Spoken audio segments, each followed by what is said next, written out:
Hi hello ಎಲ್ಲರೂ ಹೇಗಿದ್ದೀರಾ ಚೆನ್ನಾಗಿದ್ದೀರಾ ಅನ್ಕೋತೀನಿ. Welcome back to my channel. ಪ್ರವಿ ನೇಟಿವಿಂದ ನಮ್ಮ ನೇಟಿವ್ಗೆ ಪ್ಲ್ಯಾನ್ ಮಾಡ್ಕೊಂಡಿದ್ವಿ. ಸೊ ಮಾರ್ನಿಂಗ್ ಬೇಗ ಎದ್ಬಿಟ್ಟು ಸಿಯಾ ಸ್ವಲ್ಪ ಆಟ ಆಡ್ತಾ ಇದ್ಲು ಅವ್ರ ಅಜ್ಜಿ ಜೊತೆ. ಈ ಥರ ಚಕ್ಲಿ ಅದೇನೋ ಕೊಡ್ತಾನೆ ಇಲ್ಲ ಅವ್ರಿಗೆ, ಡಬ್ಬದಿಂದ ಎಲ್ಲ ನನಗೆ ಬೇಕು ಅಂತ ಇದ್ಲು. ಹೀಗೆ ಚೆನ್ನಾಗಿ ಸಿಯಾ ಆಟ ಆಡ್ತಾ ಇದ್ಲು 1 to 2 hours.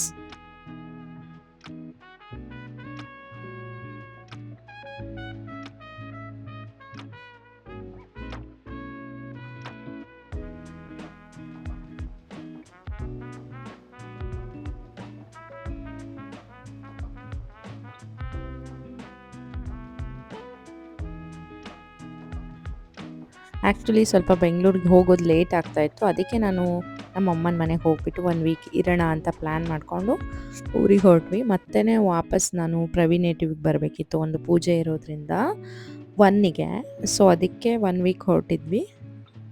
ಪೂಜೆ ಎಲ್ಲ ಮುಗಿಸ್ಕೊಂಡು ಡೈರೆಕ್ಟಾಗಿ ನಾವು ಬ್ಯಾಂಗ್ಳೂರಿಗೆ ಹೋಗ್ಬೇಕಂತ ಪ್ಲ್ಯಾನ್ ಮಾಡಿಕೊಂಡು ಹೊರಟೇ ಬಿಟ್ವಿ ನಮ್ಮೂರಿಗೇ. ಸಿಯಾ ಏನಾದ್ರು ಬೆಂಗ್ಳೂರಿಗೆ ಹೋಗ್ಬಿಟ್ರೆ ಅವಳಿಗೆ ಹಂಬ ಹೇಗೆ ತೋರಿಸೋದು, ಅವಳಿಗೆ ಹೇಗೆ ಇದೆಲ್ಲ ಮರೆಸೋದು ಅಂತ ಒಂದು ದೊಡ್ಡ ಟೆನ್ಷನ್ ಆಗಿಬಿಟ್ಟಿದೆ ನನಗಂತೂ. ಇಲ್ಲಿ ಬಂದರೆ ಬರೀ ಹೊರ್ಗಡೆನೆ ಸುತ್ತಿ ಸುತ್ತಿ ನೋಡಿ ಯಾವ ಥರ ಕಲರ್ ಬಂದಿದ್ದಾಳಂತ. ಊರಿಗೆ ನಮ್ಮ ಅಕ್ಕ ಕೂಡ ಬರ್ತಾಯಿದ್ರು. ಸೊ ಎಲ್ಲರೂ ಕೂರ್ತೀವಿ ಚೆನ್ನಾಗಿರುತ್ತೆ ಅಂತ ಹೊರಟಿದ್ದು. ಗುಂಡ ಮತ್ತು ಸೋನು, ಸಾನ್ವಿ, ಸಿಯಾ ಎಲ್ಲರೂ ಸೇರಿ ಸಖತ್ತಾಗಿ ಆಟ ಸ್ಟಾರ್ಟ್ ಮಾಡಿದ್ರು ಗೊತ್ತಾ. ಹೇಗಂದರೆ ಇವ್ರು 4 ಜನ ಸೇರಿಬಿಟ್ಟು ತುಂಬಾ ದಿನ ಆಗಿತ್ತು. ಸಾನ್ವಿ ಫಂಕ್ಷನ್ನೇ ಲಾಸ್ಟು. ಸೊ ಇವಾಗ ಮತ್ತೆ ಕೊಡ್ತಾ ಇದ್ದಾರೆ. ಇನ್ನು ನಾವು ಮತ್ತೆ ನಮ್ಮ ನೇಟಿವ್ಗೆ ಹೋಗೋದು ಮಾರ್ಚ್ ಆಗುತ್ತೆ, ನಮ್ಮೂರಲ್ಲಿ ಹುರ್ಸು. ಸೊ ಆವಾಗ ಆ ಟೈಮ್ಗೆ ಹೋಗಬೇಕು ಅಂತ ಇನ್ನೇನು ಇವಾಗ ಬಂದಿದ್ದೀವಿ ಅಂತ ಹೋಗ್ತಾ ಇರೋದು.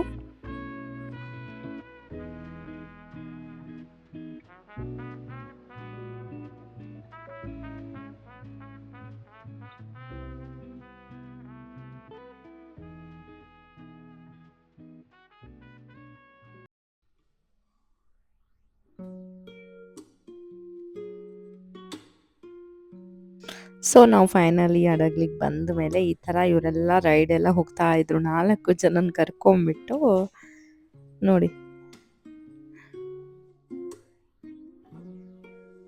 ಅಮ್ಮ ನಾವೆಲ್ಲರೂ ಬಂದಿದ್ದೀವಂತ ಹೋಳಿಗೆ ಮಾಡಿದ್ರು. ಹಾಗೆ ನೆಕ್ಸ್ಟ್ ಡೇ ಈ ಥರ ಕರ್ಬೆಡ್ಗು, ಪೂರಿ, ಚಪಾತಿ ಇದೆಲ್ಲ ಇತ್ತು. ಸಿಯಾ ಮಾತ್ರ ಅವ್ರ ಮಾಮಂಗೆ ಪ್ಲೇಟ್ ರೆಡಿ ಮಾಡಿ ಕಾಯ್ತಾ ಇದ್ಲು.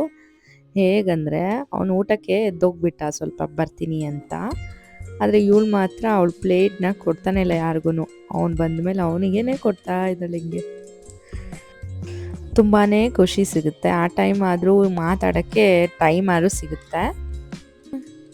ಮತ್ತು ಅವ್ರ ಅಜ್ಜಿ ಔಟ್ಸೈಡ್ ಹೋಗ್ತಾಯಿದ್ರು. ಸೊ ಅವರು ಗ್ಲಾಸ್ ಹಾಕಿರಲಿಲ್ಲ. ಬೇಗ ಬೇಗ ಗ್ಲಾಸ್ ತೊಗೊಂಡ್ಬಿಟ್ಟು ಹಾಕ್ತಾ ಇದ್ದಾಳೆ ನೋಡಿ ಹಿಂಗೆ ಹಾಕ್ತಾ ಇದ್ದಾಳೆ ಅಂತ.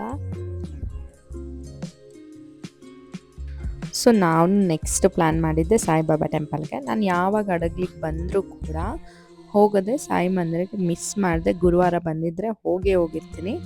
ಅದು ಈ ಸಲ ಕೂಡ ಸಾಧ್ಯವಾಯಿತು.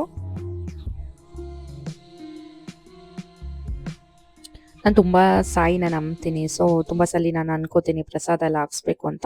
ಒಂದು 2 ಟೈಮ್ಸ್ ಆಗಿದೆ, ಇನ್ನು ನೆಕ್ಸ್ಟ್ ನೋಡೋಣ.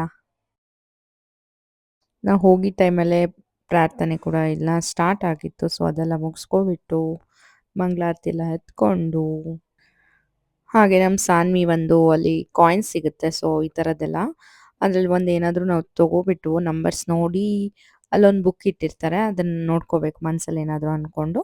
ಅದೇನಾಗುತ್ತೆ ಅಂತ ಸಾಯಿ ಹೇಳ್ತಾರೆ.